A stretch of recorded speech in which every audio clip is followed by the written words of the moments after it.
Well, howdy.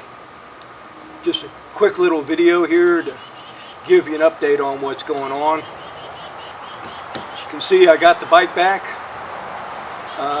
They went through it.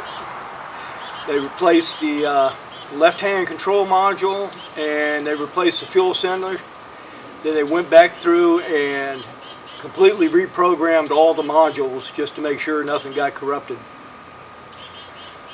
One interesting thing is, as far as the fuel cylinder module goes, is the tech said they didn't actually have any kind of errors from it, but the factory told them to replace it based on the symptoms. So that might be something you think about if you're getting really erratic fuel readings. So I got the bike back. I've had it about a week. For about the first week, first few days, running great. And then I went zipping out into merging into fast traffic, and the engine just shut off on me. So I kind of did grab a handful of clutch and get on the dividing line between lanes and kind of did a reverse lane splitting type of thing. When cars passed me on both sides, I hit the start button, it started right back up again, and I got back in with the flow of traffic. Normally I'd say that would be a scary and exciting thing, but this gray bike's done that to me a few times. Now it's only done it once since I got the bike back, but once is too many times, I think. As far as the fuel suddenly dropping from a quarter tank to zero while I'm going down the road, that hadn't happened yet. On the other hand, there's two different occasions where I've parked the bike with a little over a quarter tank, about 60 miles of fuel left, come out the following morning, fired it up and had it reading, dashes, no miles left, tank empty. So it hadn't happened to me while it's moving, but it has happened to me overnight.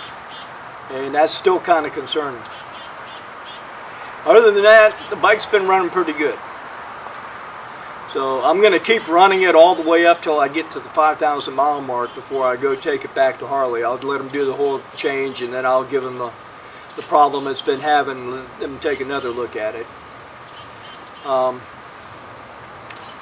Right now, I'm pretty much just leaving this for commuting back and forth to work. Once I get convinced it's good and it's solid, I'll go back to doing the long distance riding again, maybe start doing some adventure rides and stuff like that. But I need the bike solid and reliable first before I go crossing state lines and zipping all over the place again.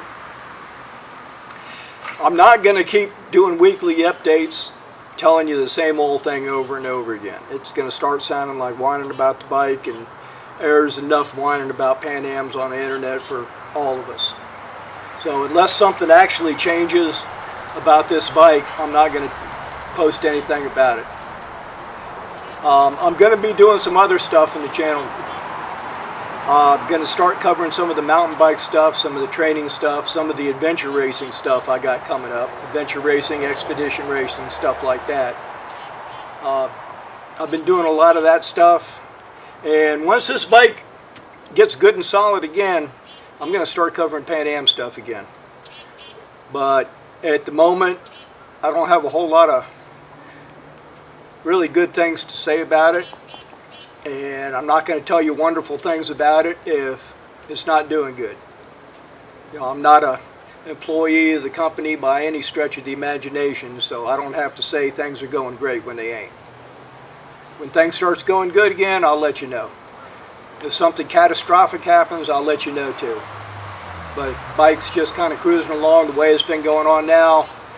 It's not worth wasting your time. Well, that's it for now, and hopefully the next thing about this bike is how wonderful it is, and it's doing as good as the old 2021 was going. Catch y'all later.